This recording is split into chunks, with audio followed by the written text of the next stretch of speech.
Hello, hello. Thank you for tuning into Kind of Fake News. Where we don't take ourselves too seriously. And you can't fact check half of this. That's right. Thank you guys always for tuning in with us every single month. We are now into a new year, 2022, and we're excited to delve into tons of new topics. This show, we always like to smile, learn, wonder.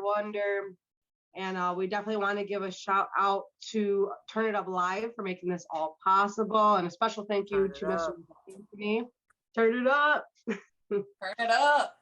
We've been doing this for a long time now, and we appreciate all the support we get and the feedback that we get. So we love you guys.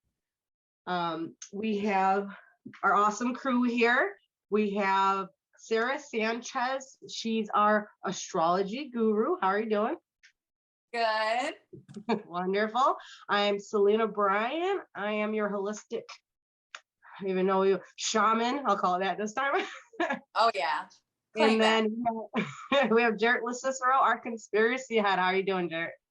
Conspiracy head, not conspiracy theorist.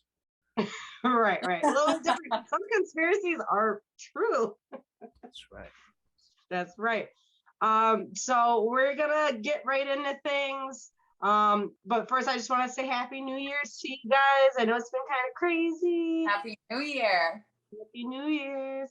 And then we're gonna be going into February, Valentine's season. So just want to make sure I shout that out.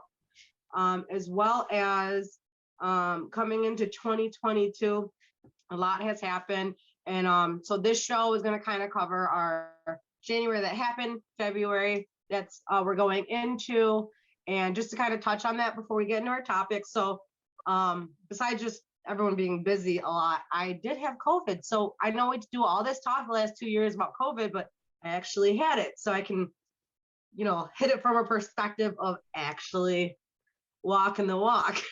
Right. Did you have to contact the CDC and go through all that kind of stuff? It's crazy. So I know in other areas the outbreaks have already been happened, but in our area I hadn't seen a bunch of a mass outbreak of everyone that I kind of know. So what happened this time is most of the people I know ended up getting COVID, all from the holidays, from Christmas, from New Year's. And some people told me that the CDC never contacted them. Some people told me that the CDC contacted them right away. I never had the CDC call me, which I thought was weird. I never had any contact tracers call me. And it kind of helped me dispel certain things and verify certain things that people have been saying about COVID that, you hear two different sides of it. One of the things I noticed is I've heard actual nurses say in the past that when you test positive, you can test, you typically can keep testing positive up for 90 days.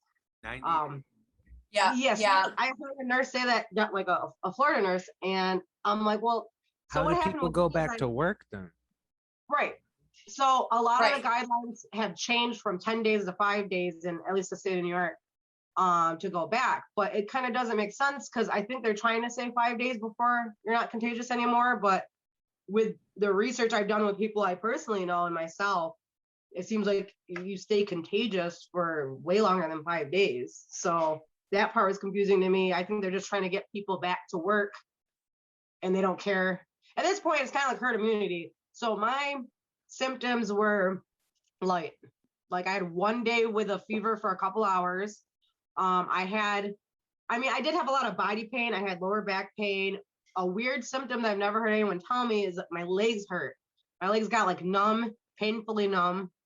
Kind of like as if I had severe arthritis just in my legs for a whole night, basically. Some sniffles, which I had for like the last 2 months anyways. Besides that, after that one night, I was good to go, but I had tested. I tested negative right before Christmas. I went and got tested just so I know I was good for like holidays with my family. Right. And then right after Christmas, I tested positive, which you would think I got it from Christmas, but nobody else really got it in my family except for my mom, who got it at the exact same time as I did, which means she also got it at the same time as me. So we don't know how that happened. And then 7 days after my positive test, I was negative. So it was literally like 777. Yeah. So. Oh, wow. My kiddo, yeah, he tested positive for COVID a few months ago. I had the exact same symptoms, exact same time. So I was convinced I had it, but I tested negative twice. So then we got sick again. I lost my voice on Christmas, but they said that and he got sick again, which I'm thinking maybe it's the variant. You know what I mean? Right. And This variant's a lot lighter. Just for record's sake, this variant is the same as this variant now. right, yeah. What's the name of this variant now? I forgot it. What's that? Oh, wait. Omicron. Omicron. I just had in my mind Omicron. So the Delta was bad. Omicron. Everyone I know, it's like didn't even know that they were sick, or they didn't even. Well, So they at this wouldn't point, even I feel like it's a variant. If everyone just gets it, we all have immunity. You know what I mean? right. Well, they wouldn't even test my kiddo again because it was within 90 days of him having COVID. So they said, you know, you don't have to quarantine, you don't have to do anything like that. Just when because he's immune for 90 days. So as soon as the fever's gone, you can send him back to school. I was like, wow, like because he tested negative for strep and for the flu. So I'm like, what else could it be? You know what I mean? And I mean, so they were it was very chill about it. But I also saw someone post on Facebook today that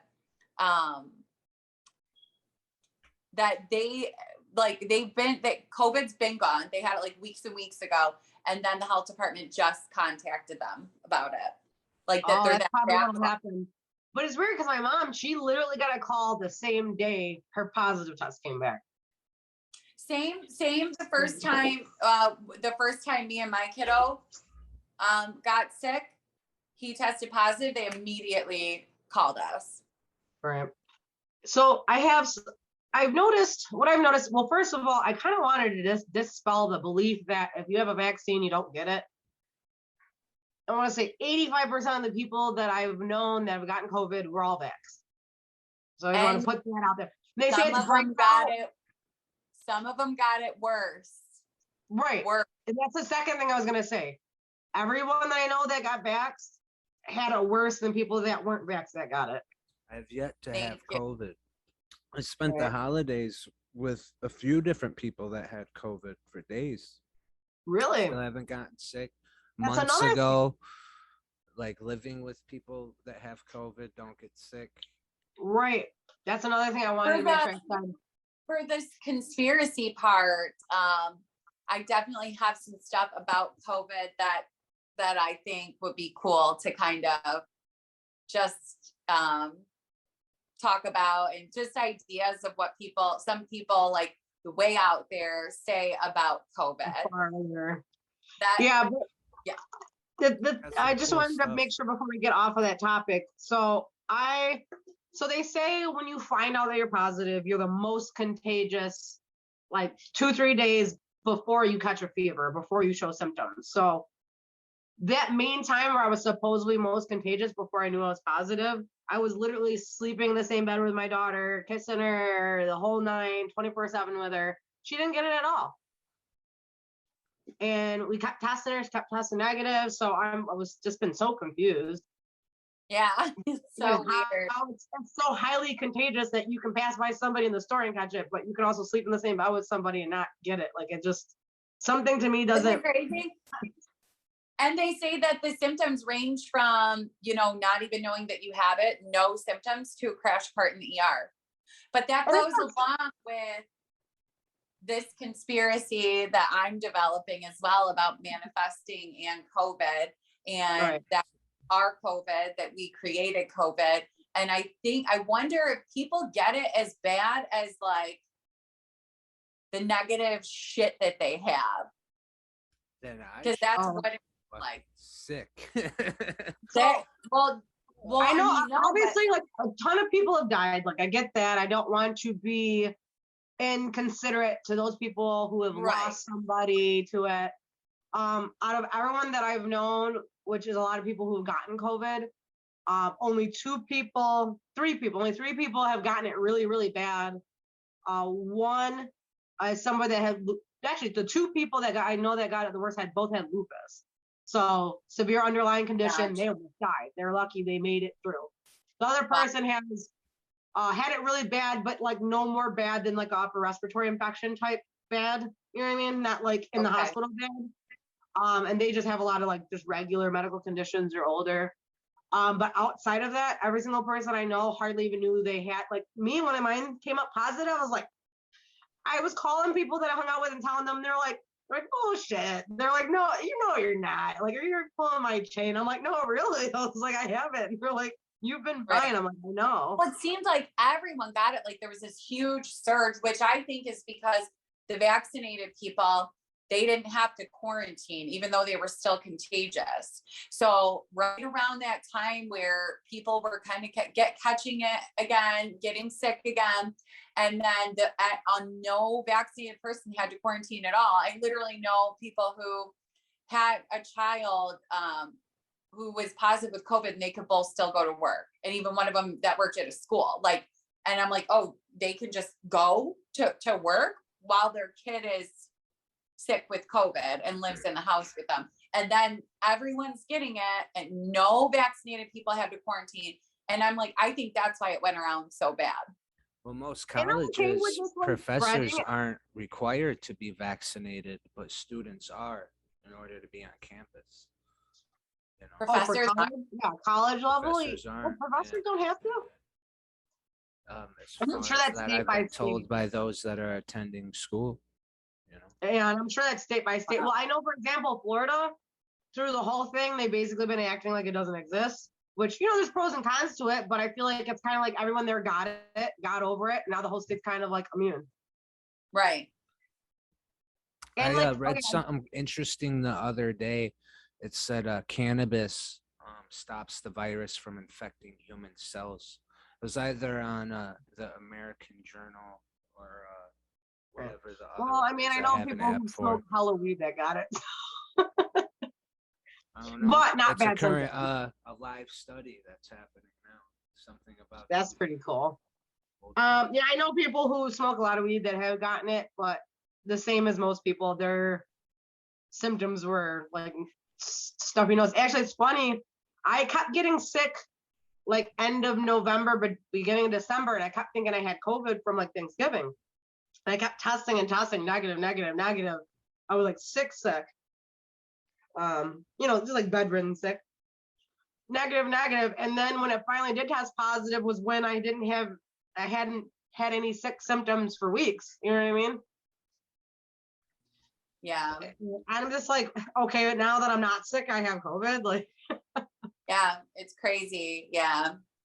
No bueno. That's what they want you to think.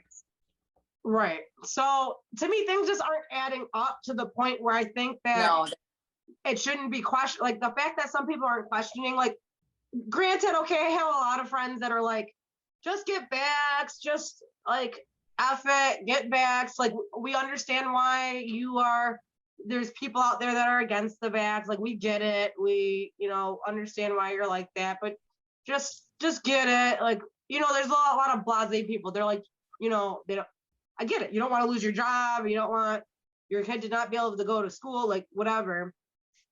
I get it. So there are some people that are far, you better get vaxxed and I'm going to shove it down your throat. And there's people that are far like, if you get vaxxed, you're dumb. And then there's those people who are like, I got vaxxed just because it's easy and I don't really care.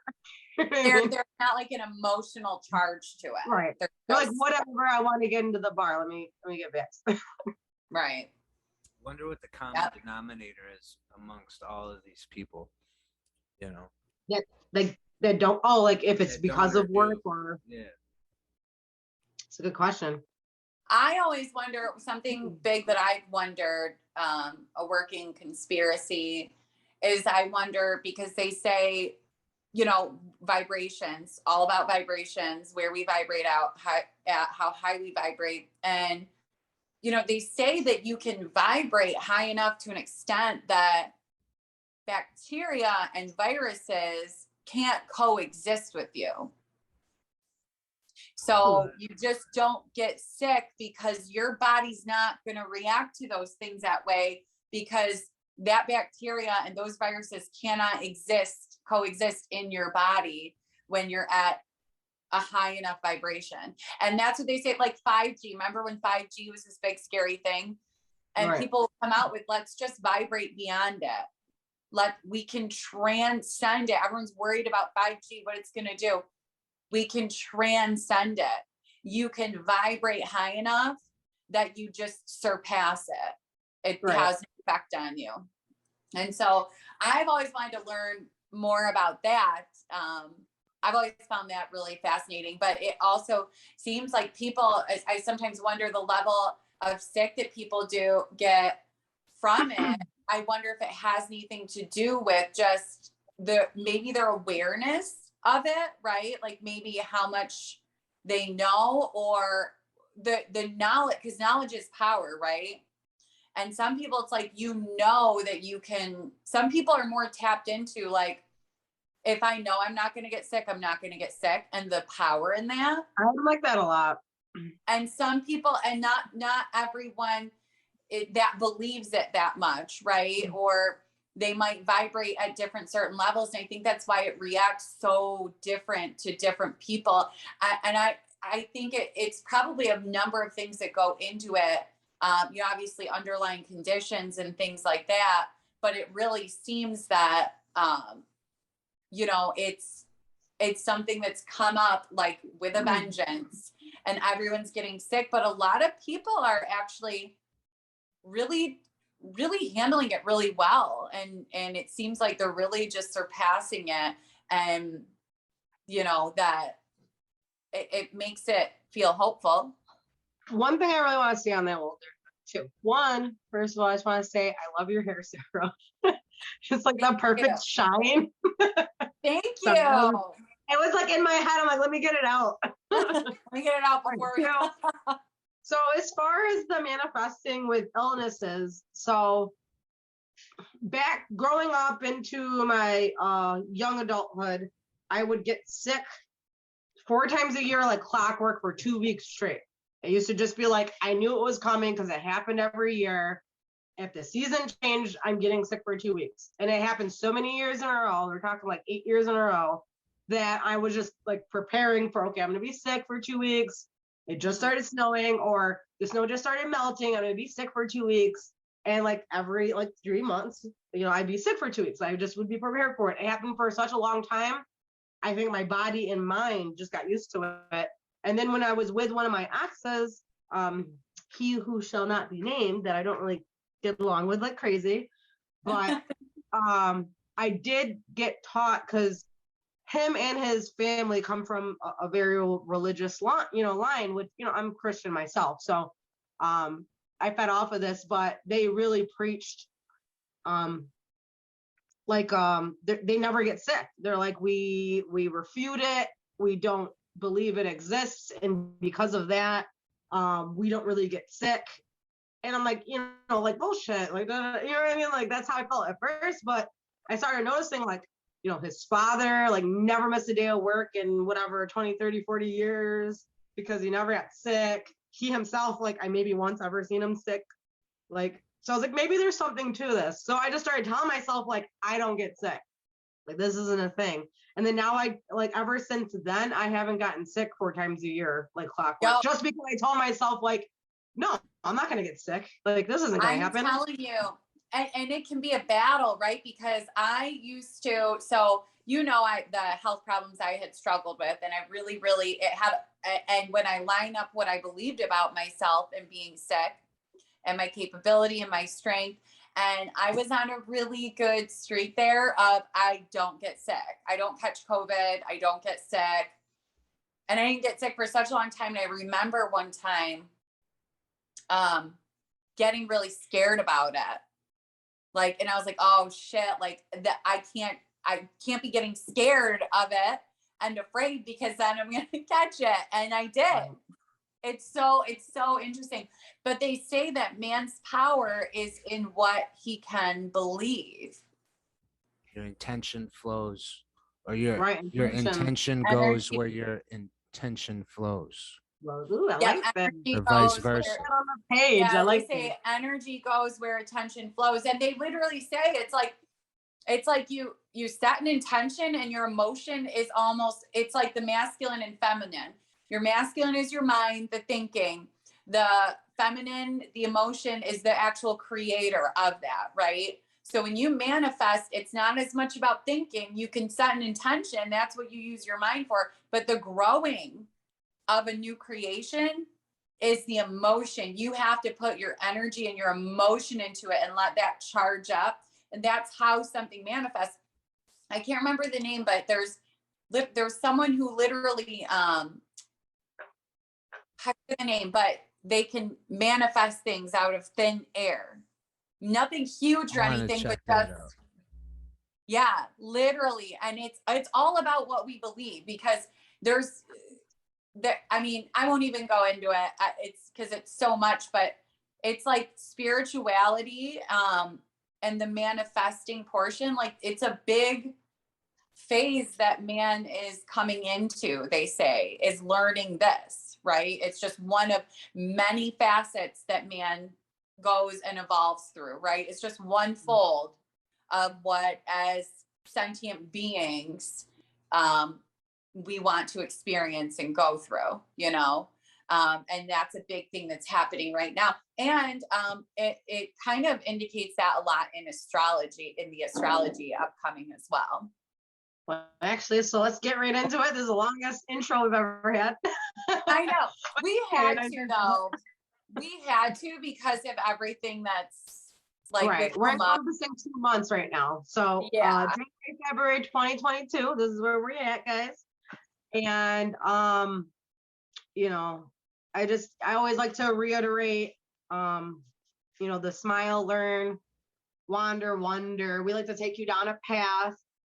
Some of the things that we say, we might sound fervent about, but it's for you to take your own take on it, question it. You can agree with it, disagree with it, look it up, research it, but you heard it somewhere to have it spark something in you to delve deeper.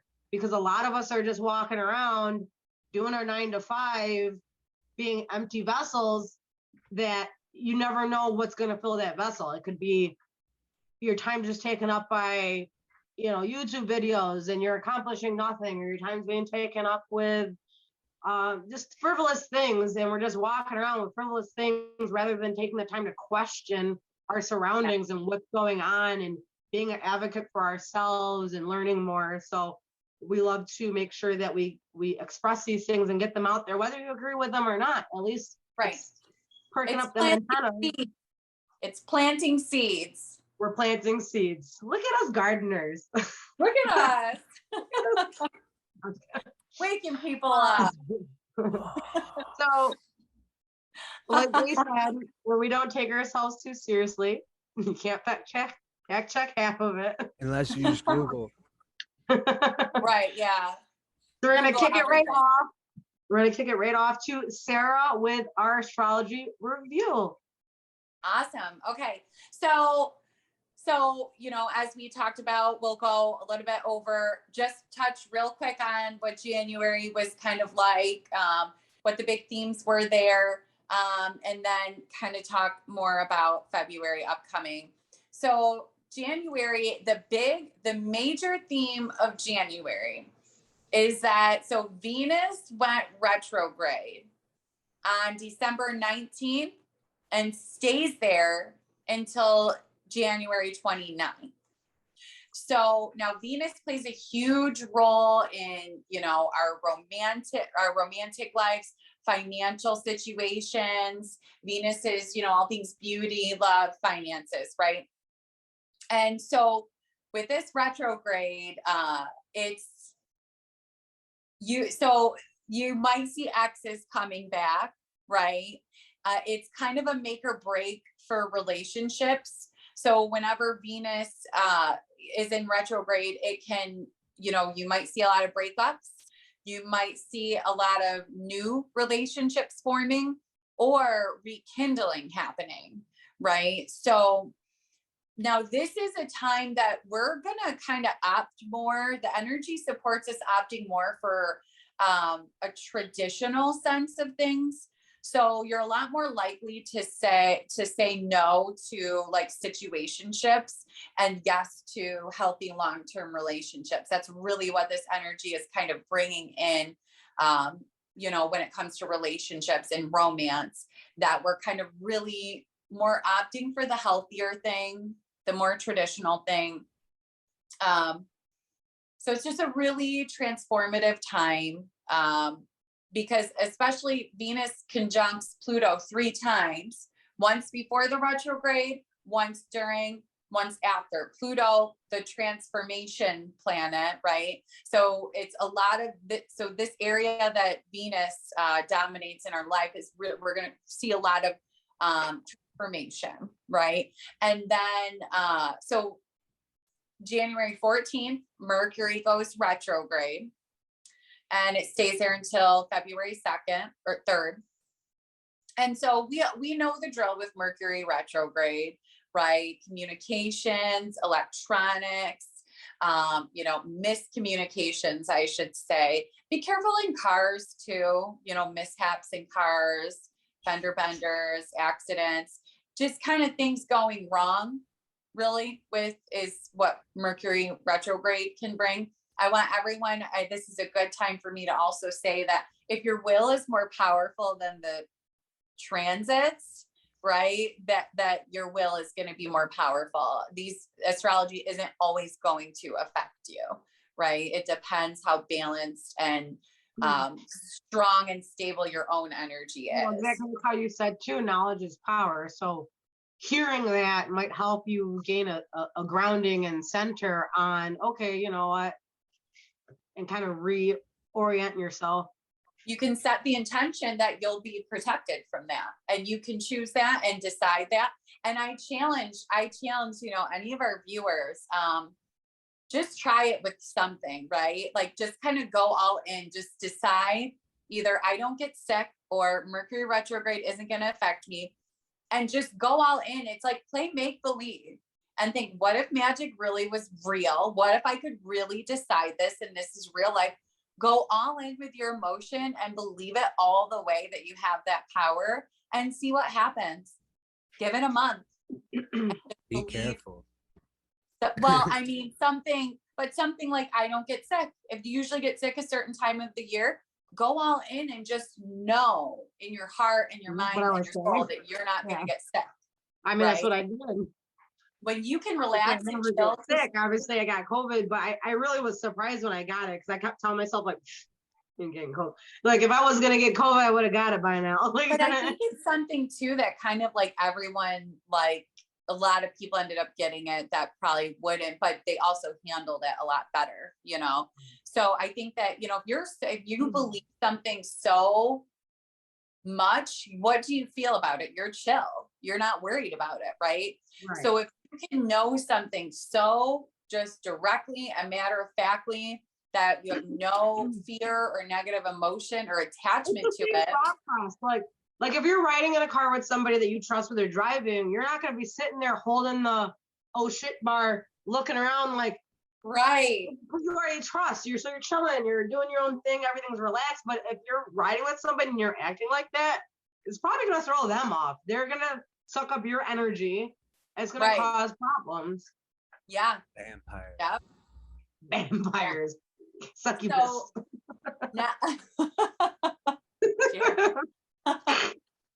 Wait, that's the perfect time to decide my lights. I love it when you do that. There you go, vampires. Oh, there you go. Sorry, I never have a reason to use this. I love it. So, okay, now listen, February is kind of like, feels like a big deal. Okay. So now, so it's kind of like bigger than Valentine's Day vibes, right? So, okay. So in February, on February 22nd, is the US's Pluto return. Now we know with Pluto, transformation, death and rebirth. Listen to this. Pluto is going to be at the exact point that it was, when the Declaration of Independence was signed in 1776.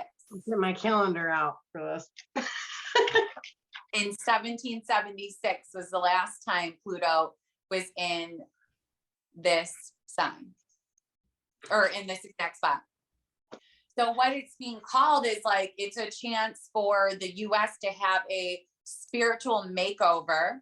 Okay. So it's kind of like a complete death and rebirth, like a kind of an entirely new paradigm. Right. You know, and it's fun. Get this, it's on 2/22. Oh yeah. 2/22.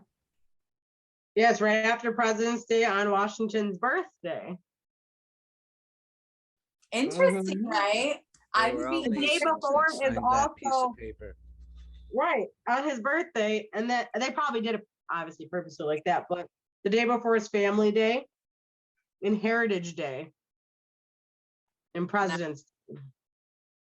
So, okay, so, and let me back up a little bit, because that's kind of, you know, endish towards the month. Let me kind of go over the energies leading up to that day, right? Now, okay, so February 10th, Mercury is square Mars, right? This is a potent time for confrontation. Okay, so when is this? February 10th. Okay. So now Mercury, communication, all that. Mars, it's like Mars is passion, doing, the god of war, right? Our drive, all of this stuff. Now it's square, right? Which is a tension, right? It's tension between those two things. So it's kind of it's an important time to, you know, bite your tongue, respond rather than react, and really ground yourself if other people are really like testing you and being confrontational with you, because it's a very confrontational time. It's a very confrontational energies.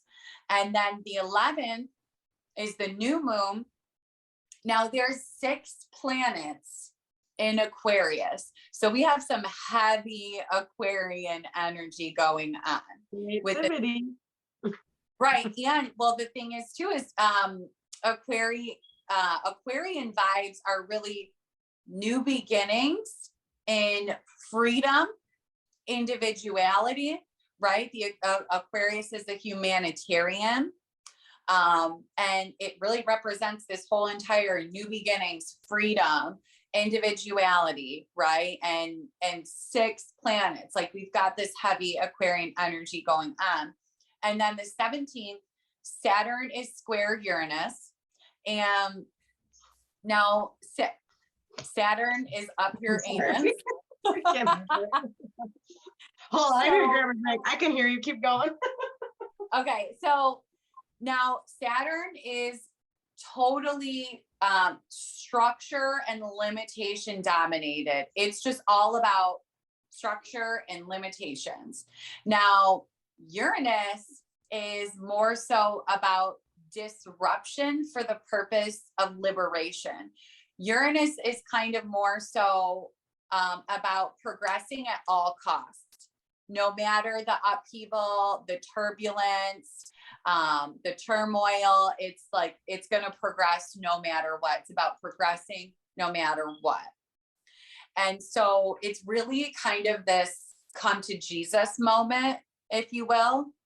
And, you know, especially on an individual level.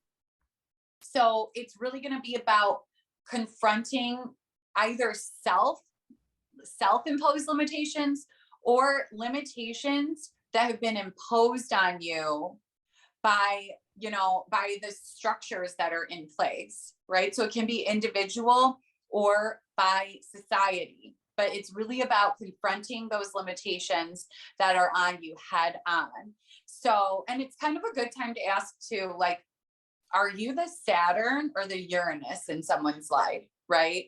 Are you Uranus who's being limited and needs to break free? Or are you the Saturn in someone's life? Are you the one putting limitations on someone else, right? So it's just really a time to outgrow old ideologies. It's a very confrontational, disruptive sort of energy that's going on there. Now I'm wondering, do these things fall in February every year, or do they shift to the next month every year, or is it really a lot more random than that? It's a lot more random than that. I don't think that anything is something that's super, yearly, because the whole where Pluto's going to be is it's more erratic. 76. Yeah, that's been a long time.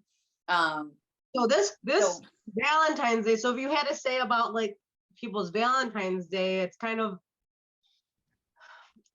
people being creative and coming into their own and expressing themselves, and kind of not will hold you back for the Valentine's season. So I'm wondering if you're kind of like, coming into your own for this season. Yeah, I think it's really just honoring, because a lot of these energies really honor individuality and your uniqueness, where you kind of realize that no matter how weird your uniqueness is, that it's really about coming into learning that it's really your power. It's not a flaw, it's a strength, right? Our weirdness, our uniqueness is such a strength. And definition of weird, something that exhibits supernatural powers. Really? There you go. Nice. I like that. Jared is coming in with the hits. Right? He's coming in with those psychological. Well, it makes sense though. So it's like Valentine's. A lot of people, if they're in relationships, they can be themselves. But for the younger generations, I know there's a lot of, feeling like you can't be yourself, this and that. So having that ability to express who you are and someone love you at your face value of who you actually are deep down, not face value, who you are your deep down. Authentic self. Yeah. Your authentic self is really important around the Valentine's season. So I think that's wonderful. And honestly, with the energies all throughout this time mirror that sort of idea. And I mean, I know I feel it there. It's just this sense of just kind of owning who you are, owning the good stuff, the bad stuff, and really embracing things that maybe you didn't embrace before about yourself, about your needs, about your desires, about, what revs you up, So it's really a cool time. So I left off on the 17th, where it's really about that come to Jesus moment, really time to outgrow old ideologies. Uranus coming in hot to disrupt and liberate people, right? So then the 18th, Pisces season begins.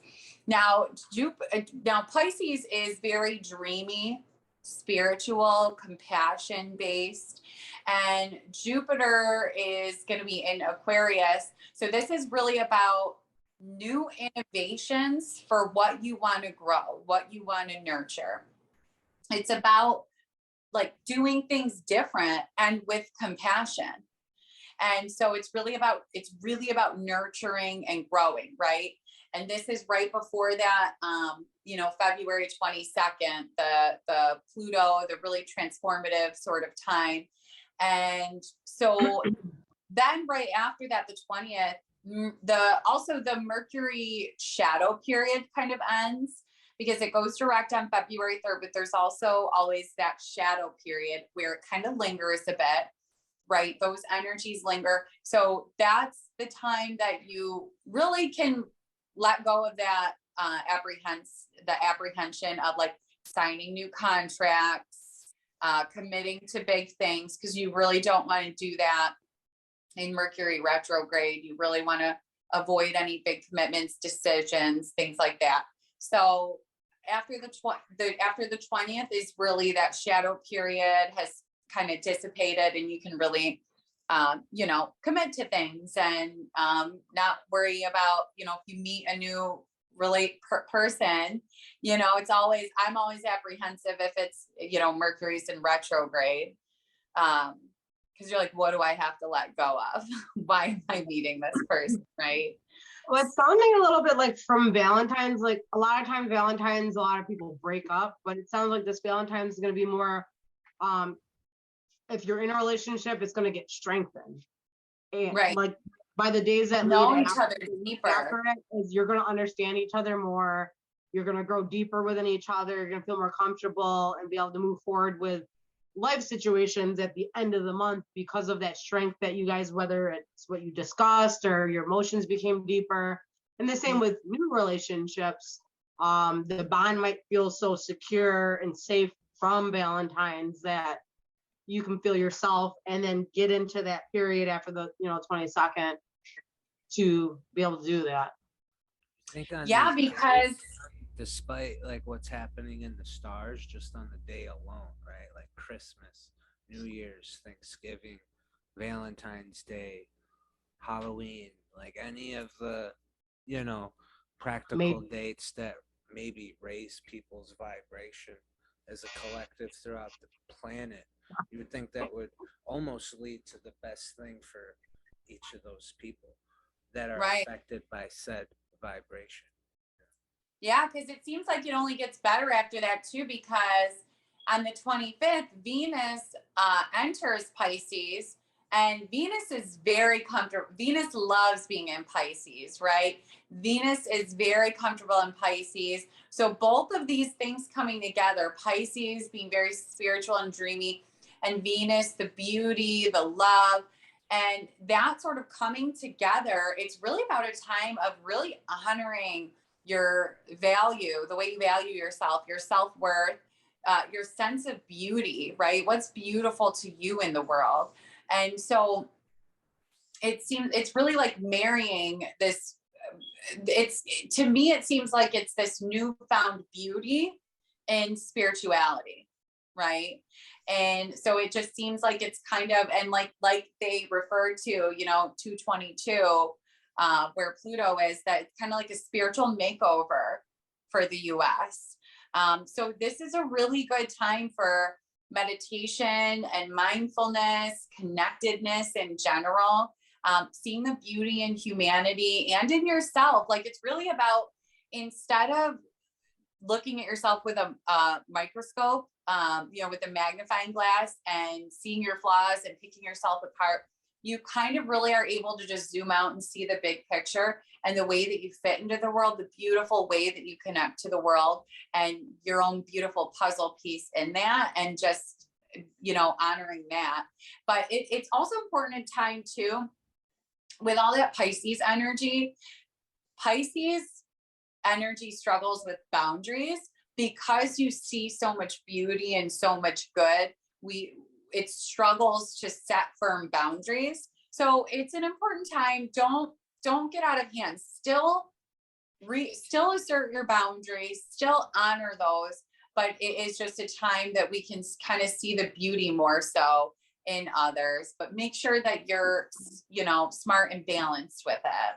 So to me, it just seems like it's really a time. And I think that the more light there is on the earth, the less intense changes are. I think things come on gradually, more so, and you see over time how different the world is than it was previously. So I think it's really just a time where energetically the views and paradigms are shifting, and people are really stepping more into compassion and spirituality and really giving that a makeover, as opposed to the old paradigms and the structures and all these limitations on people. And I feel like that's kind of starting, it's an energy that's very supportive of that changing and us sort of transcending that and doing better, really. Yeah, those self-imposed limitations can be pretty hard to shake off. Right. Yeah. Oh, it sounds yeah. very reflective. So it looks like we got a great February coming up. A time for us to be ourselves and to be with our, closest people. So that's a beautiful February. Thank you, Sarah, for your astrology video. We're gonna switch on over to our holistic alternatives portion. So what I've been looking up is pretty cool, and I'm surprised that I hadn't seen it earlier. So I like to start with a guessing game with you guys. So this particular, I'm gonna call it a product, has been demonized by Big Pharma, and now it's been shut down and hard to find. If anyone can guess what it is. What was it? I'm sorry. Shut down. I'm gonna just call it a product because I don't want to give it away, but a product that has been, Big Pharma has been tackling it and finally has kind of actually shut it down, and now it's hard to find because of Big Pharma, because of this thing's ability to help, I believe, is the reason why they shut it down, because they're not profiting off of it. But it was once sold. It was once around, and it's been discontinued. So this thing has been around since the 90s and gained momentum. More currently, I'm sorry, that's my laundry. Can you hear that? For real? No. So it's been around since the 90s, and it gained momentum since people have been going a more organic way, since the whole organic rush has been happening in the last decade. And it's really gained momentum to the point where Big Pharma started to look at it and decided they're going to shut it down. And they just recently shut it down, and this thing is hard to find now. Any guesses? You find it on local reservations? I think you could. Could. Past tense. Actually, reservation, now these are reservation, you probably still could find it on a reservation. I don't know, ayahuasca, magic mushroom. Kratom. You guys are in the right area. Okay, so since you guys give me guesses, so it's called magic dirt. Have you guys heard of magic dirt? Yes. Yeah. That's what we're talking about today. So magic dirt supplement. It's a growing cure-all superfood. It's also known as black oxygen organic, or the hashtag BOO, BOO, also called a miracle molecule. So it's sold as pills, paste, drops, tablets, powders, you name it. You can buy it in a bag of a 4-ounce bag or whatever. And you can buy it in different sizes too, but typically it's a 4.5-ounce bag. And it's used with cooking. You can eat it, you can drink it, you can soak in it, you can use it as a face rub. People do it as foot scrubs, foot rubs, everything. People slather it all over their babies. They give their babies baths in it. They use it as a face treatment. They'll straight up drink it, the whole nine. So it exploded for quite a while in the last ever since you've been seeing all this stuff about organic this, organic that, and people trying to get away from Big Pharma, this has been exploding.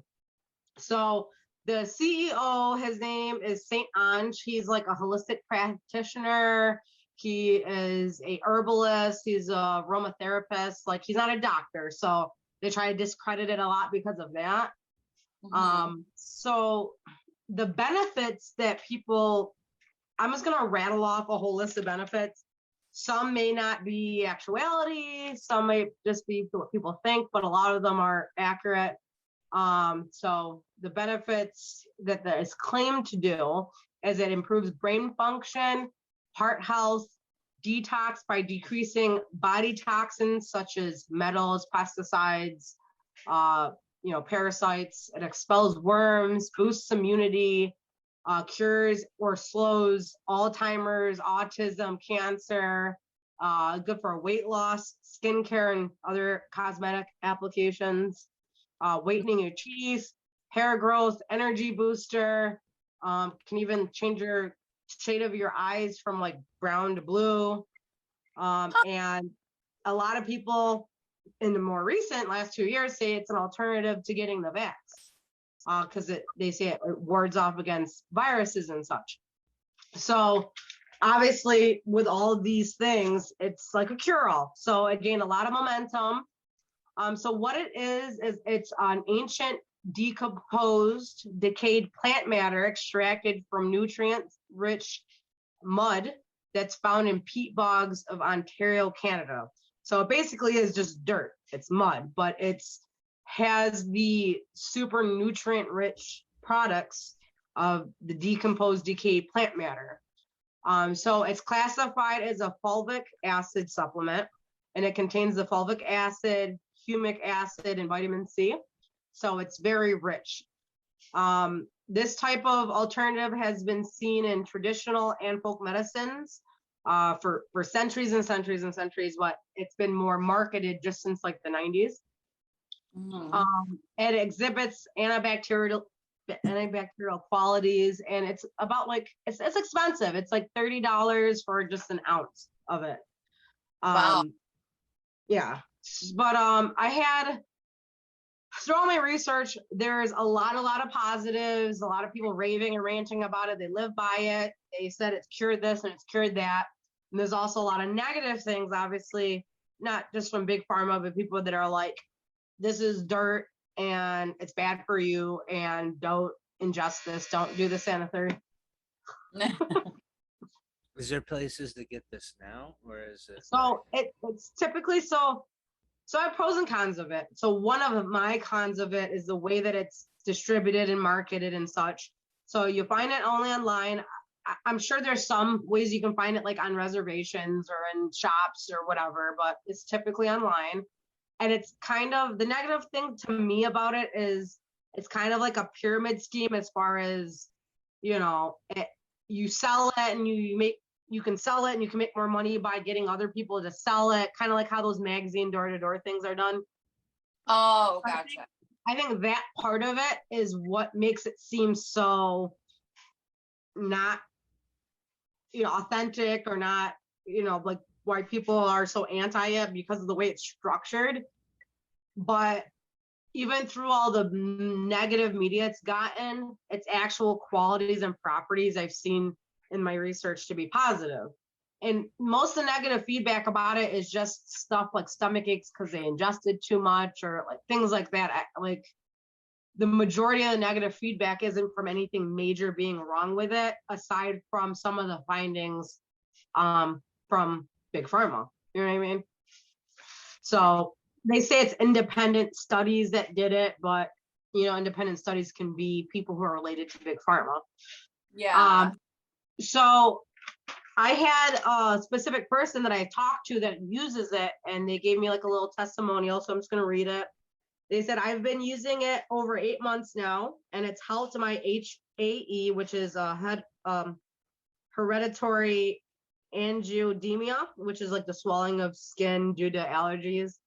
It's also helped my rheumatoid arthritis, acne, energy, sleep, periods, and my poops. So it helps your digestive system, obviously, and all types of ailments. And then she said, I use it as a face mask, foot soak, toothpaste, in the bath, and I drink it. I only have 2 bags left since they shut it down. So it has been shut down. So I'm going to... If it wasn't shut down, then I feel like I would be skeptical of it. Right, but the fact that they came after it so hard, Right. of all the things that come after, you're gonna come after dirt, Right. because you Right. can't. People are brushing their teeth with dirt. it, eating it. Right. It's almost like now I want some. Right, Now I want- just because they shut it down, like you made it Yeah. a market. Obviously, it works. So on the other, because I've named a lot of the positive things, I'm going to name on the opposing side of it, because I like to be unbiased about it. And then we can discuss like our thoughts on everything. But I'm gonna read it verbatim. I put together something that I wrote. You can still see me fine, right? No. I You can can't. see your initial. Okay, you can hear me though, right? Yes. Okay, I'm just gonna read this verbatim because I don't want to mess any of it up because it's like what they specifically posted. So it said, I wrote up, online activists who urged members of Boo Facebook group. So Boo is the magic dirt. Boo Facebook groups to file official complaints with the Federal Trade Commission and Food and Drug Administration. Health Canada announced a recall of Black Oxygen Organics tablets and powders, citing potential health risks, which may be higher for children, adolescents, and pregnant or breastfeeding women. Further, the regulatory agency noted the products are being promoted in ways and for uses that have not been evaluated and authorized by Health Canada. 2 scientists did confirm that just 2 servings exceed Health Canada's daily limits for lead, and that 3 servings approach daily arsenic limits. Those results are the backbone of a federal lawsuit seeking class action suits filed in November in Georgia's Northern District Court. The complaint, filed on behalf of 4 Georgia residents who purchased Boo, claims that the company neglectedly sold a product with, quote, dangerously high levels of toxic heavy metals, which lead to physical and economic harm. The lawsuit hit at an inopportune time, just as the company had reformulated its products and added a new label on the powder that now specifies that the product is not for human consumption. With no actual product in stock for the last 2 to 4 months, sellers had been urging customers to pre-order Boo since it will be out of stock. So that's on the negative aspect of it. That's what's been going on. There's court suits, lawsuits, multiple people suing, but then the Facebook group has like 25,000 people that are pro using this with tons of testimonials of how it's helped them. So well, what else is that? I wonder if it detoxes people so much. We all have so much heavy metals in us. Now, not everyone should know, but not everyone knows that when you start doing something healthy that truly starts to clear your body out, the detox can be very intense. You can get worse before you get better, because as your body detoxes something like maybe heavy metals, there's more of it in you as it exits you, and you get sicker before you get better. Right. I think just some of these people aren't ready for it, because even just vitamins, like for example, like a fish oil pill or an iron pill, if you don't eat before you take it, you're going to feel super sick. If you don't take certain precautions in the way that you take it, it's going to seem like it's doing adverse effects to you. And then it takes time for it to build up in your system to positively affect you. So this may be what have happened to these people who are filing these class action suits. It's hard to say because a lot of the news is being filtered by big pharma. Yeah, you don't know it's really true. Back in the day, you don't know if it, because if it really has, they would ingest like silver and gold. That's where the whole thing came from, using that kind of silverware or having gold rimmed glasses and stuff. So it's touching your lips, and that the Egyptians were really, really big into that. Covering sarcophaguses in mercury. I want to look more into that, the reasoning behind them having so much of that prevalent, because someone was just talking to me yesterday about how they were doing research on cats, and then after they saw these positive things about how cats' energies can affect you, and then they realized how it related to cats being so prevalent in Egyptian society, and maybe that's why it started, way back then, them realizing the energy effects from cats. Not saying I'm pro or anti-cat, but that's interesting. Well, they say that cats, I read that cats absorb negative energy. So they might have felt that way in the Egyptian society, is why you see so many. And I'm not even kidding you. Like my cat's kind of like it's hit or miss. He's like doing his own thing, doesn't want to be near you. Every time my emotions ever feel intense, good or bad, anytime my emotions are high, my cat gets all up in my shit and won't leave. Animals do that in general, though. Like dogs can feel, they have all these senses. They can feel when their owner's anxious, and they'll come over. I mean, that's scientifically proven because of their heightened, senses. But yeah, I digress. So going back to the boo or magic dirt or, black organics. So having both sides of the spectrum, all the positive things that it does, it sounds like it could even possibly be go towards curing cancer and disintegrating elements and viruses and such, would be a good reason why Big Pharma is trying to shut it down and successfully has shut it down. These people are like, I can't find it anymore online. I can't even get it. Like, you know what I mean? Mm-hmm. And like the person I personally talked to, it helps them with ailments that there's not really any medication for, and it's proven to help them. And they're like, what am I going to do now? My medication that I use, I can't even find anymore. So just to so what I did is I delved in a little bit more. So the base of it is not just vitamin C, but these two acids, the fulvic acid and humic acid is what primarily is. And that's why it's considered a supplement or a superfood. So I looked in, so on a scientific level, even if they want to dispute magic dirt, on a scientific level, fulvic acid by itself blocks allergy symptoms, slows Alzheimer's, reduces swelling, and slows cancer growth. Like that's what it medically does. And humic acid is a dietary supplement, anti-inflammatory, antioxidant, exfoliant, and stimulates your immune system response. So these are the scientific things that are proven that what is in magic dirt does. Sorry about that. Don't I promise next time.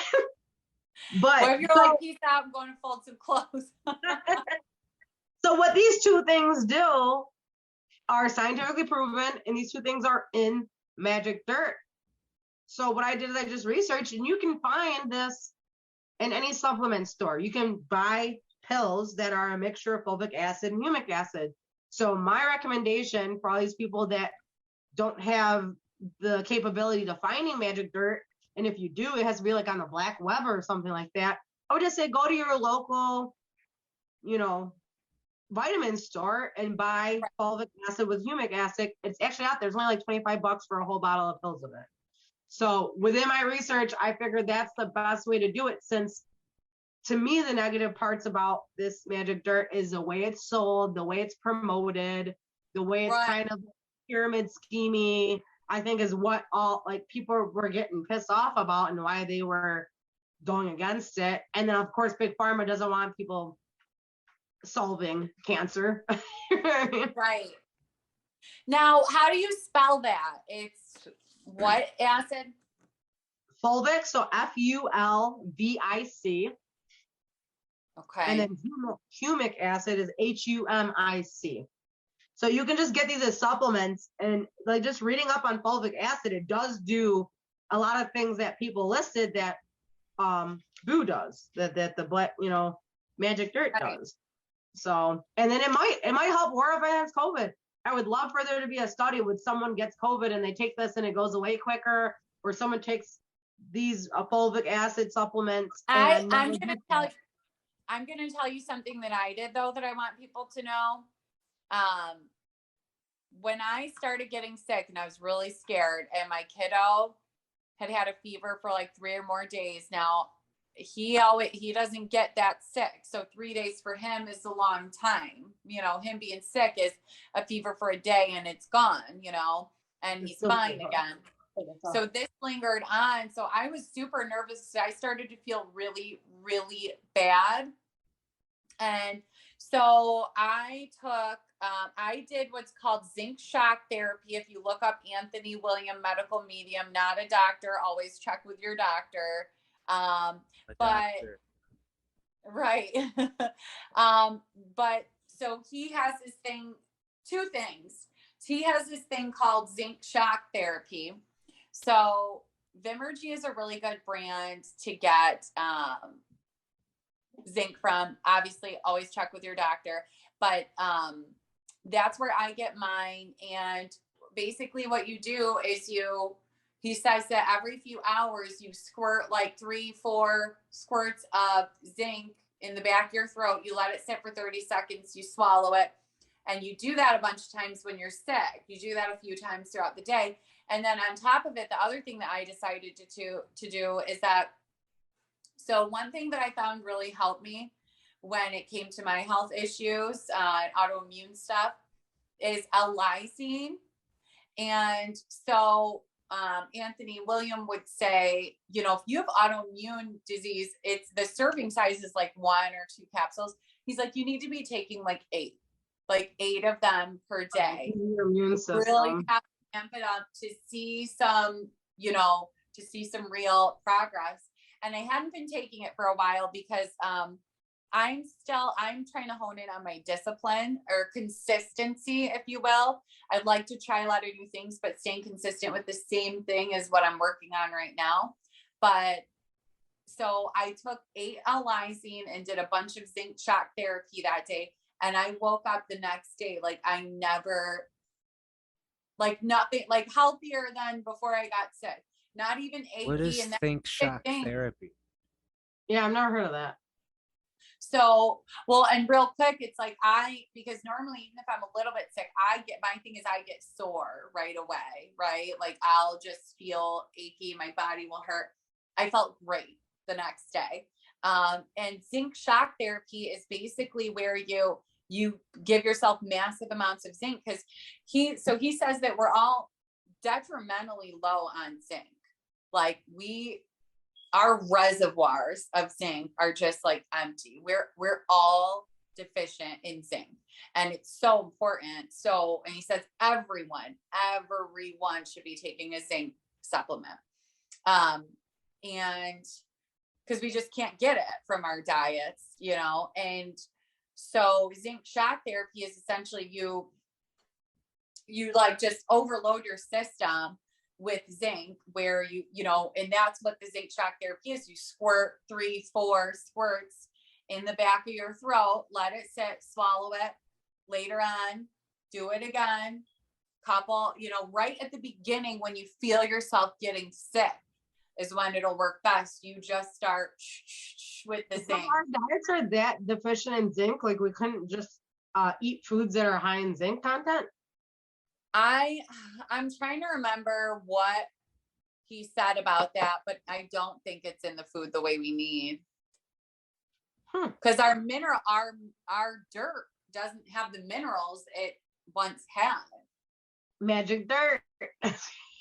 Yeah, I'm telling you. I mean, it just sounded like it made sense to me. You know, a peat bog with ancient, you know, decomposed products. Like if you hear a lot about like the things that mushrooms do for you, that's like a fungus, like it's on that spectrum of things. To me, just sounds like it makes sense that it would do something positive for your system, you know? Right. You know what's something that they can't force onto the black market is self-healing. Like Joe Dispenza, I've been fascinated with him, and I want to learn how to do the meditation that he teaches. But he essentially teaches you how to get into meditation, how you get into a gamma brain state. So there's like beta, theta, whatever. And then there's the really high states, like dreamlike states, and you can meditate and get into that state. And you can heal people. Where I live. People cure their cancer. There's people who have tumors disappear, like just all these testimonials, people that have experienced this, and it's this big movement.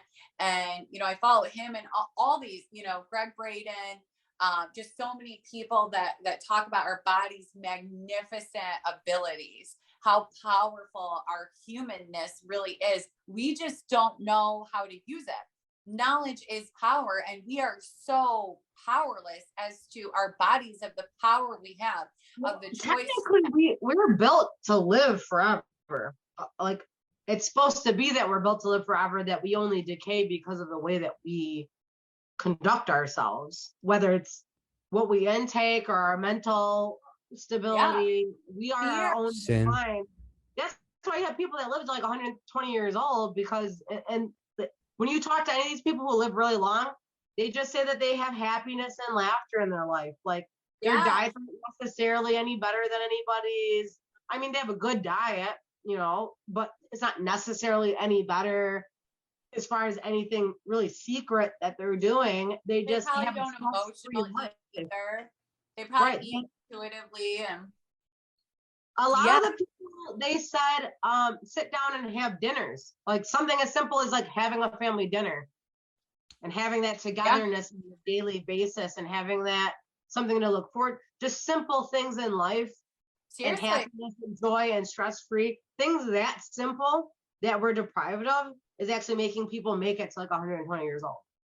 Right. It really is. It's connectedness and love and just the feeling of being at peace, but you don't have to be dead to be at peace. You know what I mean? Because it's like fear and anger and all those negative emotions destroy your immune system. Absolutely just demolish it. And we don't know that. We don't realize how important our thoughts are. You know, I've been trying to start teaching my kid really, really young that the choice that we have when it comes to our thoughts, you know, honoring our negative emotions, you know, not shoving them down, but knowing how to honor them and process them in a way that we can let them go and move on from them and choose to be happy, because it's so fucking important. Yeah, I feel like our society has been reverting because you're seeing a lot more people that make power moves and are spiteful and jealous, and we're very self-conscious and like all these things that just gravitate around negativity and hate and this like dark matter that boils inside of you, the stress, the need to be this and the need to be that, and all these things are, you know, that's anxiety, that's stress, that's what all of them. I genuinely feel like this pandemic and all the things that are happening now are really just a pathway that we're paving to be able to have that. People, it's a very tough time about it.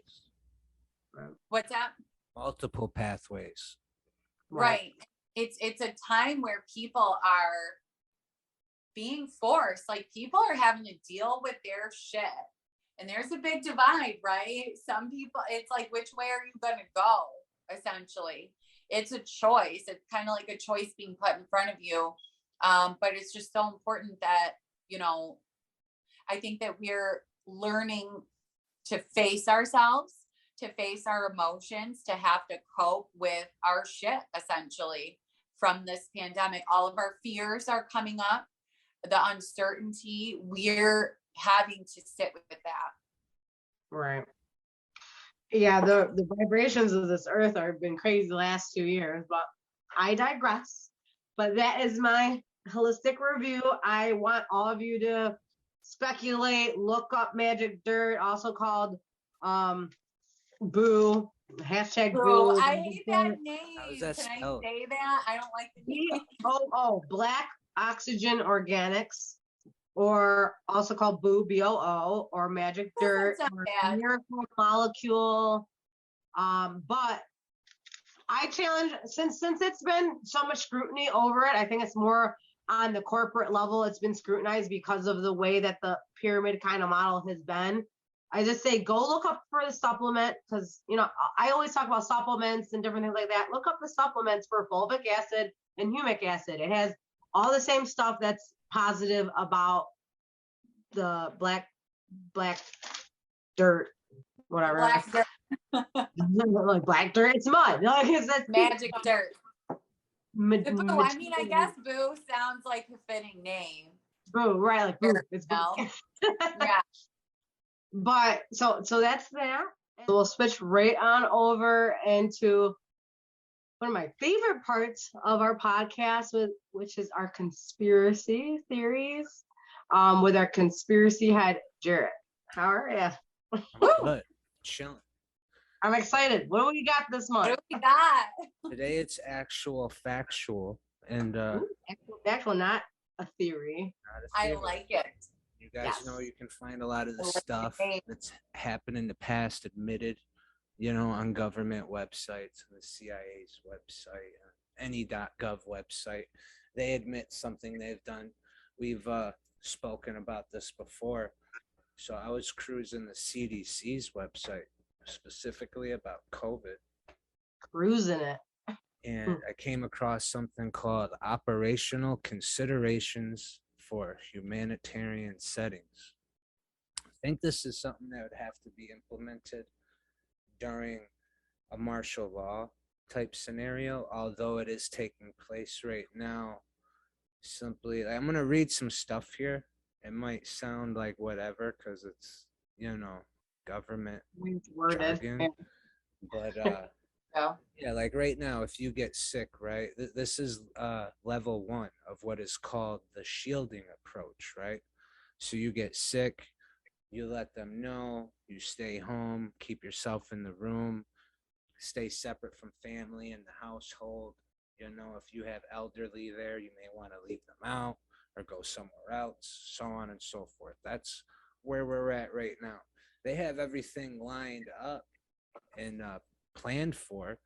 If we get to what it says here is the neighborhood level, the camp or sector level, and which, coincides with a lot of movies we watch, a lot of things people just pontificate and are scared of coming into fruition.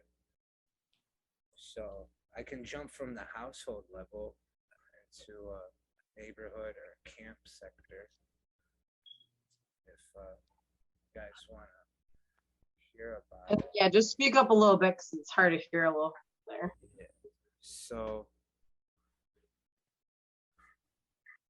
right here, operational considerations.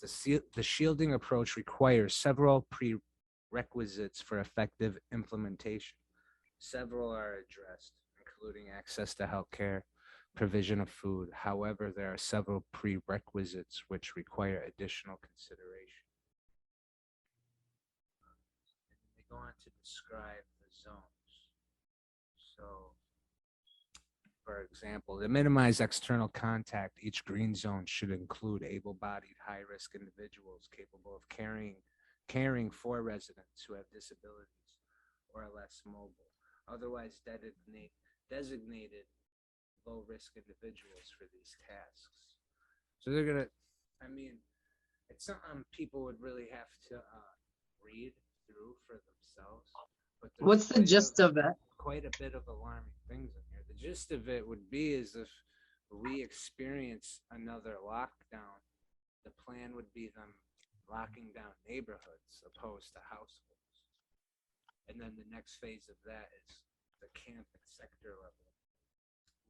So they kind of started that a little bit during a lot of this is what it says here. You'll be removed from your house against your will, pay taxes, you may own the property, pay rent, whatever it is, relocated to a school, or a bigger building, so this is obviously in the event of like it's coming down again. So this is already in place? Rights are immediately eliminated within martial law, and the plan is here. So whether this is in regards to another COVID event, it could easily be retitled or rewritten for any other type of event. So this is something that's currently in place? Yeah, we're currently within the, what is it? The house, right, whatever the household level. Right, whatever's going on at the time. So it could be something non-COVID related. They lock the whole neighborhood down and they could families and pick people out. Yeah, they'll separate you from your children.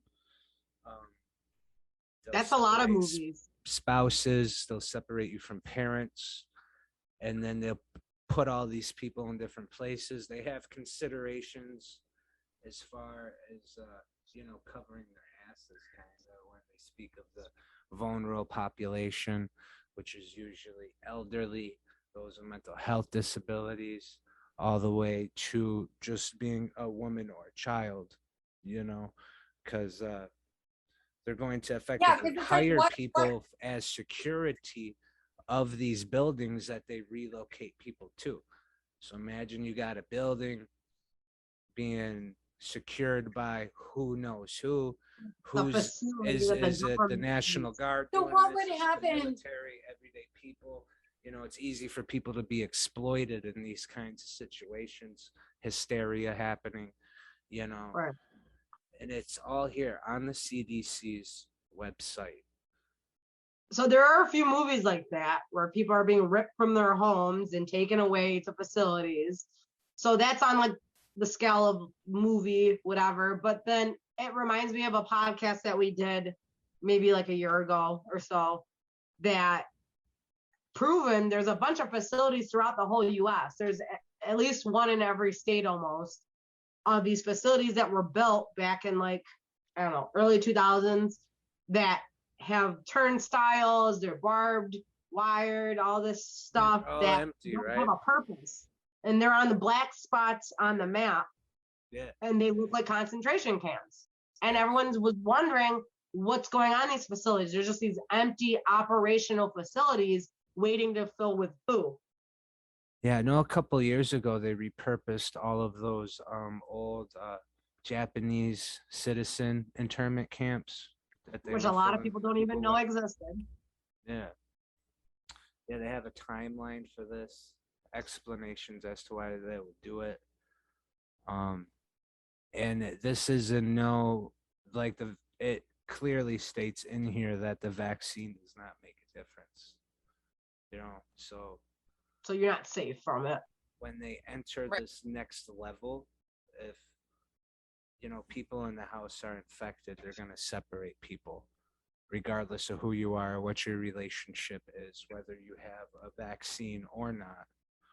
And everyone goes. So what would they have, like special concentration camps for kids?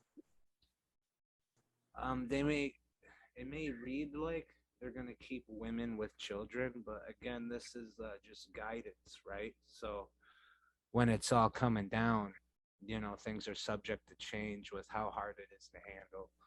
Right. Ripping people out. It's sounding kind of like what happened with our nursing homes during like the high end of COVID was people were freaking out. So not even in relation to COVID, right? Even if you are immunodeficient in some way, shape, or form, or have a diagnosable background in some way, shape, or form, those people are going to be separated and kept in different places under the guise that we're keeping you safe. You're already compromised. There's COVID over here. So anyone that's ever had tuberculosis, go to the same spot. Severe immunodeficiencies, same spot. Dementia, same spot.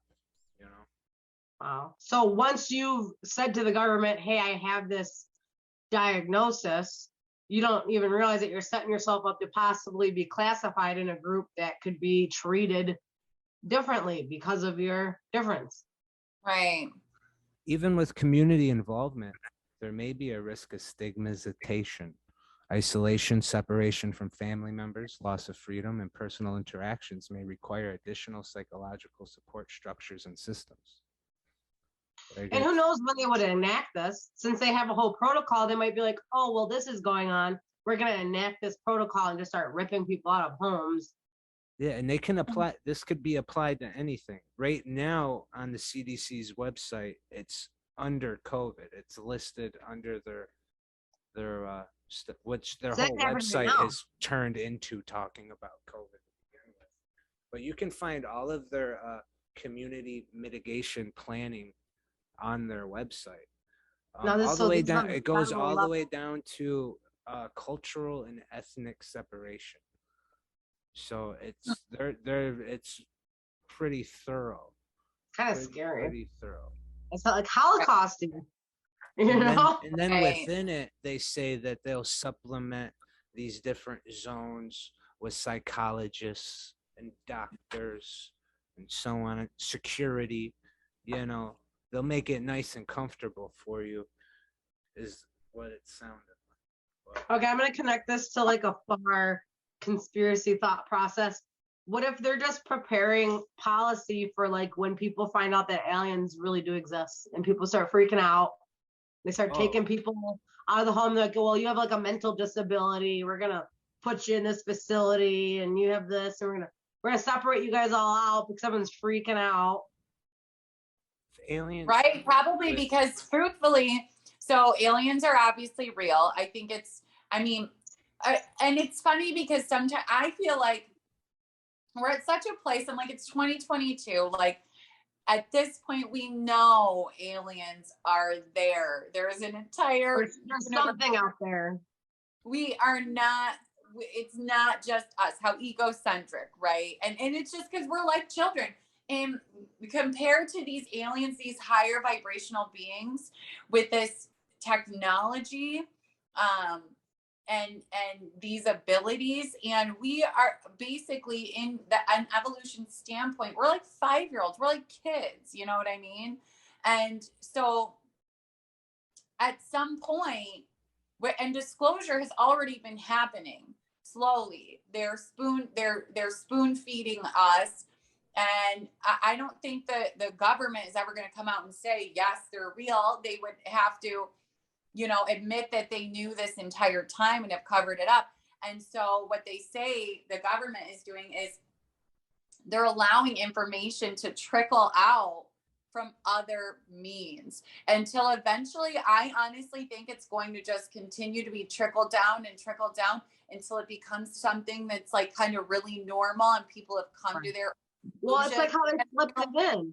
They slipped it in during a few different news cycles.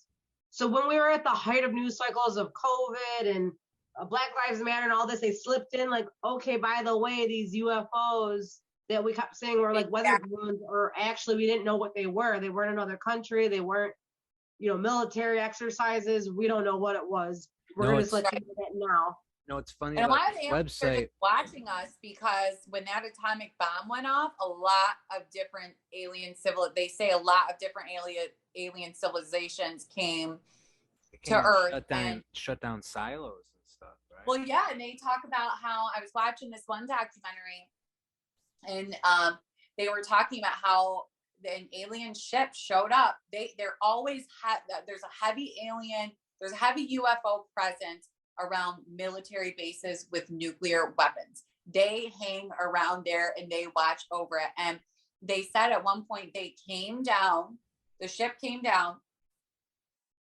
got literally activated the nuclear missile, got it ready for launch, overrode the need for codes being put in or anything. Like they just took complete control of the system, activated the nuclear weapon, had it ready for launch, and then put it back down and flew away, essentially saying like, you have no power here. We have way more, kind of just like taunting them. Like you think that we're going to let you detonate nuclear missiles because it affects the cosmos too. On a level it affects, it's not just us that it affects them. So they're here. And there was the stories about how telepathically, it's always telepathically that they communicate, and where, you know, military personnel said that they were communicating with them telepathically, and they're like, please don't destroy God's beautiful earth. This earth, please don't destroy this beautiful planet. Employees and stuff that were there reported that. And they essentially, and then they also said, but if you do choose to, we will stop you. Right. Well, I do want to get back to what Jared was saying, but I just want to real quick think of another conspiracy theory tangent that I thought of when he said that was, okay, so Sylvia Brown obviously has prophesied a lot of things. She prophesied COVID almost very clearly since back in the 90s. 2020, there would be a pandemic that was a respiratory condition. She prophesied that, and then in the next paragraph stated in 2030 there would be a similar outbreak, but instead of respiratory, it'll be a flesh-eating bacteria or virus or whatever, which to me kind of sounds like a zombie type apocalypse. And what if these type of things that he's talking about are pre-put in place to be something that they can use to enact during something like that? Like, what if there was some type of quote unquote zombie outbreak? And you can see this today in the wildlife. I forget exactly what it's called, but sometimes you'll see deer standing on a skeleton leg and using it like with a flesh eating whatever, but they're still alive, moving and going, and then it affects the brain, and then they go wild. Or like the thing that we've talked about in previous podcasts, like the fungus that attaches to like ants or other bugs, takes a hold of them, makes them, without their own biological permission, to go up to the top level of a tree, bite down, they die, and the thing grows out of them and spawns out into the environment to infect other insects. It's like a zombie type, mushroom. So these things exist in nature. So who's to say that it's completely crazy that it can exist on a human level? So if this does happen, like the deer or the insects, that something takes over our system, eats at our flesh, may or may not affect our consciousness like it does the insects. But if something like leprosy did come back in 2030 as predicted, something like this, they would definitely enact and rip people out of homes and separate you and put you in concentration camps and deem you an untouchable and so on and so forth. So that's my theory on that. Here they have timeline considerations, right? So right here it says the shielding approach proposes that green zones be maintained until one of the following circumstances arises. Sufficient hospitalization capacity is established. Effective vaccine or therapeutic options become widely available, or the epidemic affecting the population subsides. Which, when something first starts, none of those things are going to happen. Given the limited resources and healthcare available to these populations in humanitarian settings prior to the pandemic, it's unlikely sufficient hospitalization capacity, beds, PPE, ventilators, and staff will be achievable during widespread transmission. The national capacity in many of the countries where these settings are located is limited. So they already have this planned out for countries that not even the United States, it's for the world. Right, that don't have the capacity, which if US is having a problem with hospital capacity, third world countries, it's just, not even in the spectrum. Resources. I think it would be quickly really cool overwhelmed. if none of that bad stuff happened. That's During what I peak of transmission and may not be accessible to emergency affected populations. Then here, right, when I was talking about the separation of people. Yeah, that's the part that really gets me, because so all the stuff you read, yes, that's very likely. So say this thing that Sylvia Brown was talking about in 2030 happens, and it's like a leprosy type thing, very contagious, eat your skin.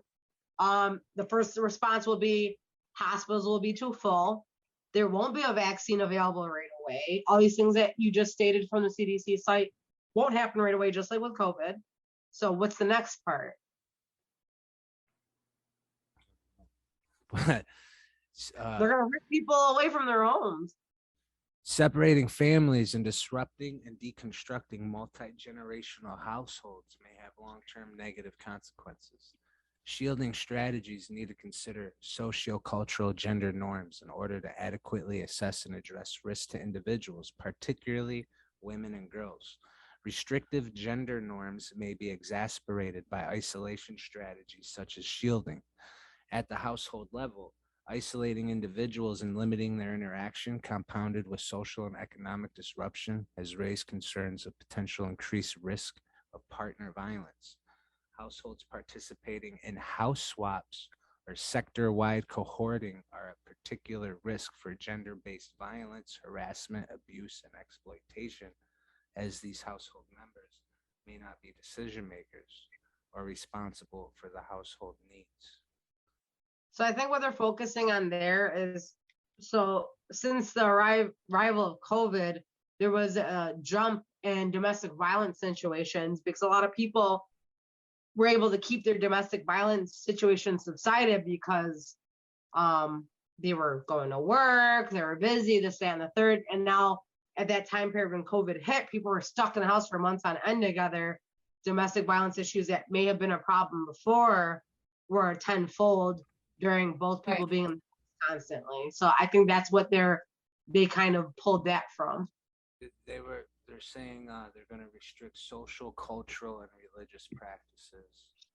So you're going to separate people because they're all one religion? Due to the recommunion of different people, they don't want the practices leading to interpersonal and communal violence. They don't want like jihadis, basically. That's what that sounds like to me. They don't want right coming together to come up with a plan. Jihadist. Trying to stop that. holy warrior. Oh, right. Yeah, like you don't want people all with the same beliefs in one So they're not spot going to put all the together. Christians in one facility and all the Muslims in another facility. They're going to make sure that they don't do that, so people can't rally together, which is jacked up because it shouldn't be based off of that. But Right. Well, people are being separated based on, diagnosable things outside of COVID. That's even more restriction within in wherever they're sending people, right? So you may be right, sent it's, still, to a it's building. just as jacked up. Me being in a this building's profession, divided into 4 because there's 4 different religions. You know what I'm saying? major, yeah. Right. But like me being in a my career helps people with different types of disabilities. So just the thought process that they have something in writing to individualize people based on off of their disabilities already is a violation of our constitutional rights. Right. When martial law happens, we have no rights. Like, why does it exist? I mean, even I mean, I get the basic is that people like imprisoned or hospitalized, like it gets really extreme if you read the martial law stuff, but people may agree or disagree, but if you're in jail or prison and martial law officially takes place within the nation, those people are immediately executed. That's what it says in the handbook. People in prison? Yeah, that's what it says in the handbook, right? It could be based on what the event is causing martial law, but let's say we were being invaded by another country, right? They're gonna off everyone in jail and prison, because if someone lets these people out, who are whose side are they going to be on? You know what I mean? They can't take the chance. But it seems like at that point there might be bigger fish to fry if things got that crazy. You know what I mean? Like, well, let's say they don't kill them and everybody leaves and these people are just locked in boxes, can't get out. They're gonna suffer, starve, and die regardless. I'd rather have my chance to tunnel out. This is not speculation. But it's crazy. Maybe we're going into the realms of speculation a little bit, but there's concrete written stuff on their, agenda lists here that you can. I wonder if they would, if it would depend on what they're in prison for. Like if someone's in the hole because they're if there's something on a CDC level, they're not going to care what you're in there for. You're in there at this time of whatever's happening. This is the policy, and this is happening because this major event happened now. And then they're not going to look at each individual person like, oh, this person has an appeal. They might be innocent. They're not going to take the time to do that. So I was wondering, what if it's just like violent offenders that they kill, right? If that's the case, and what, martial law, what about the people in psych wards? Like, what would they do with them? Probably treating the same. Who's working in the psych wards, though? These are civilians, right? Even people working in the prisons are civilians. They're going to be worried about who's at home, not who's at work. You know what I'm saying? Right. Basically, it's in a turmoil where the workers aren't even at work. The prisons are locked down and the government has martial law. They come in with tanks or whatever. They follow protocol, such as these kind of protocols they go through, and they just go by the book and what they have been told to do. We could argue a majority of the people that passed recently during the big part of COVID were in hospitals and in jails and prisons. You can watch some of those prison videos that inmates will get cell phones, and record things that are happening inside the prison. Go back to around the COVID time, they had tents in the yard that they were filling up with bodies, just like they had tents outside of the hospitals that they were filling up with bodies, So you're saying, you know what? It's kind of bad. I didn't really think as much of that during the height of COVID. I understand that obviously tons of people are dying, but I didn't think specifically about what it's like being in prison, possibly even being somebody who's innocent, watching the person in the cell to the left of you die, person to the cell of you die, bodies piling up in the yard, you wondering like, do I have it? Do I not have it? Am I going to touch it? Am I going to die? Like, you don't know. And people don't seem to care about it because you're institutionalized, but you should not care because just the same as somebody in prison is institutionalized, somebody in the nursing home is considered institutionalized. Absolutely. Like their Medicaid is institutional Medicaid. It's not till you leave the nursing home that it gets switched to community Medicaid. Like you're considered, you can't leave the nursing home when you're in there, even not during COVID times. It's the biased language too, right? That separates our mind from who are the people in jails and prisons. You know, what percentage of them are violent and sexual offenders?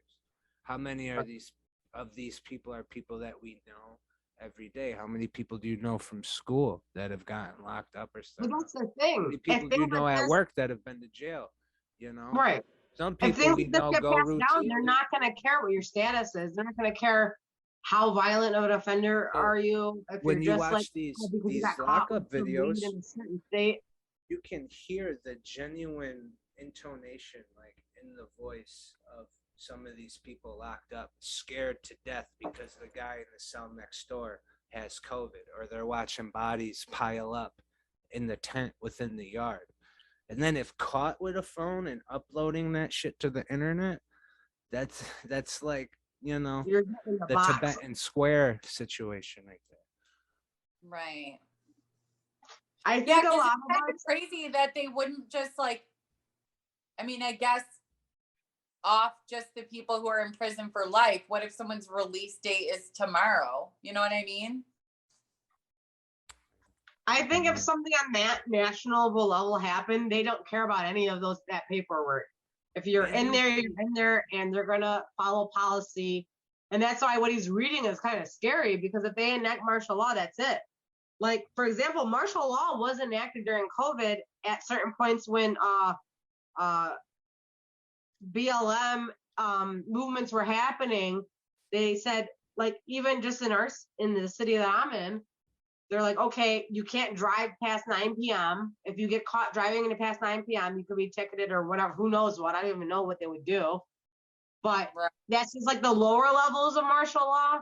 But there's a curfew. You can't leave your house. You can't be out buying groceries. You can't this, that, and the third. Limited to how many groceries you can buy, how much meat you can buy at the store. Right. If you get caught out, you might be considered a threat or somebody who's imposing violence. Even if you're not, you'll be considered that because you've broken martial law, and you'll be treated as if somebody that has a weapon, basically. You know what I mean? Like, right. That's why these plans fall seamlessly, because the stuff is written before it happens. Every fire department and police station has a little handbook that tells them exactly what to do if they think that they're seeing an alien. Like, they have these. You know, ask a cop or a firefighter that you may know, and if they look hard enough, they will find one there. So right. It's just interesting that there's policies for all this, and that basically, I think what I'm learning from all this is that the rights that you hold dear are comparable. Right. You think like, I don't care if there's martial law, I'm gonna go do what I want to do. You might be unpleasantly surprised with what they're gonna do with you because you ignored this martial law, because you have no idea what's really entailed in martial law. You know what I mean? Right. And the trickery, like, what if it was something like aliens, right? You know, so we have the technology. What's that? I said, here goes Sarah with the aliens. I'm just kidding. Well, I'm just saying, but what if they can create a situation in order to scare us and in order to enact martial law that isn't truly there? Like, they have the technology. They've reverse engineered the super advanced technology from UFOs that they've captured or that have crashed. And some of these UFOs that you might see in the sky might be man-made, because they have already found that technology. They've already reverse engineered that technology and created, you know, the same type of mechanisms. So I mean, that's there. They found that technology, you know. Yeah, that's already happening. So you see a UFO in the sky.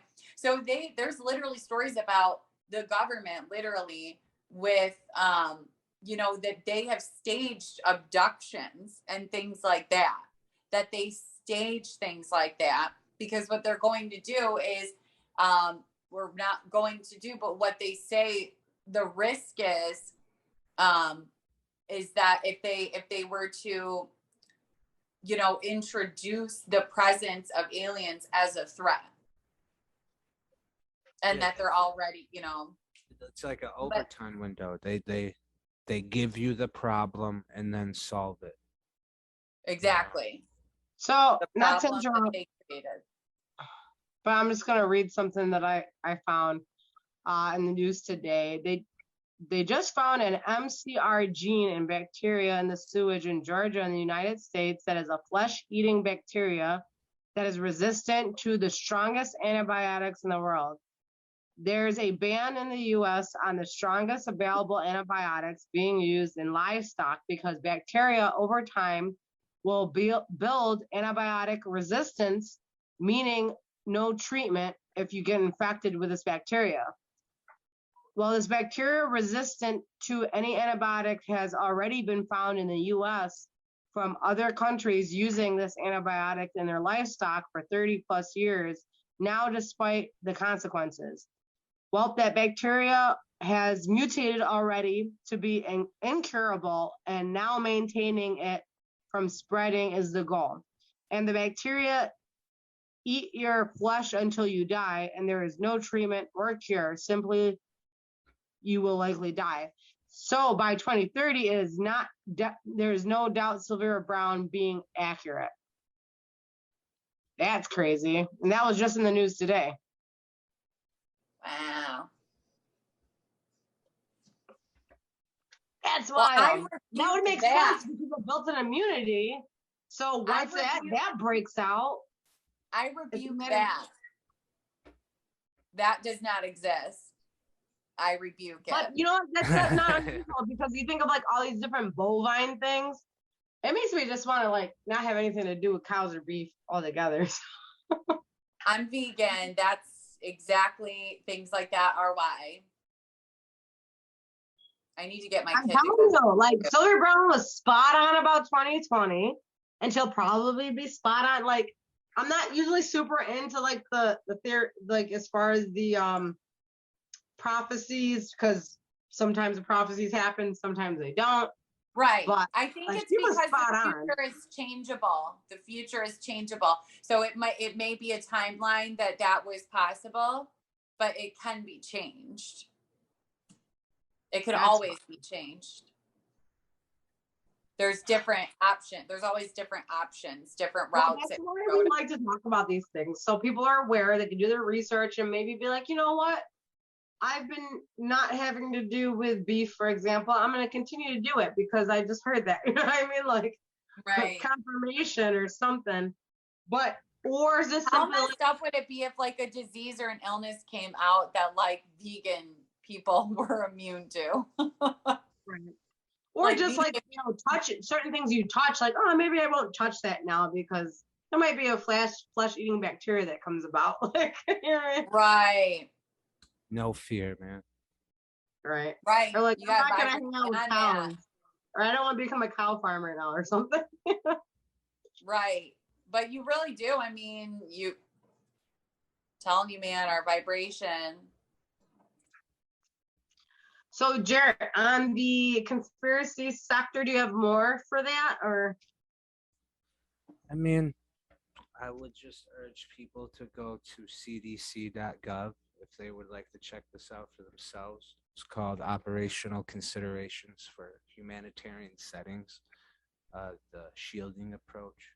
You know, so I'm sure this will apply to more than just COVID, as well as a number of any other crises that you can imagine. You can be sure that they have outlined protocol for what type of steps to implement such things take place. Right. And like we like to get you guys aware, it's not all just mumbo jumbo. It's just look further into it. You might not have thought that something is amiss, but maybe this will inspire you to look further into something that's your concern. You know what I mean? Like something that you know that will directly affect you. And when you start digging and peeling back the layers, you might be surprised at what you find. And I think a lot of people July don't. 2020, by the way. And I think a lot of people don't look into stuff because they're scared. Sometimes you're scared to look, right? But I think that you might be surprised to find actually a lot of hopefulness too. You know, as many negative prophecies there are positive ones, right? There are possibilities, as many negative agendas as there might be, there are positive ones. If you just look deeper, you know what I mean? So it's not all scary, you know. You don't have to be afraid to open your eyes, essentially, pretty much. Well, we digress, and we always thank you guys for following along, you know, down the rabbit hole with us. There's always things to contemplate, and there's always something to question, but we always ask you guys to go into it with open heart, no fear. Make your own judgments, and we thank you for taking this ride with us. I want to thank Sarah for all your research and what's happening with the stars, and Jarrett for all your research and what's happening in the world. And you know, keep your bodies healthy and clean at the soul level, as well as what you're intaking into your body, as far as I'm concerned. Go vegan. So we thank you guys all for tuning in. Again, thank you for Turn It Up Live for making this all possible. We always love when you smile, learn, wonder with us. And we hope you guys enjoy your month of February. Bye. Peace.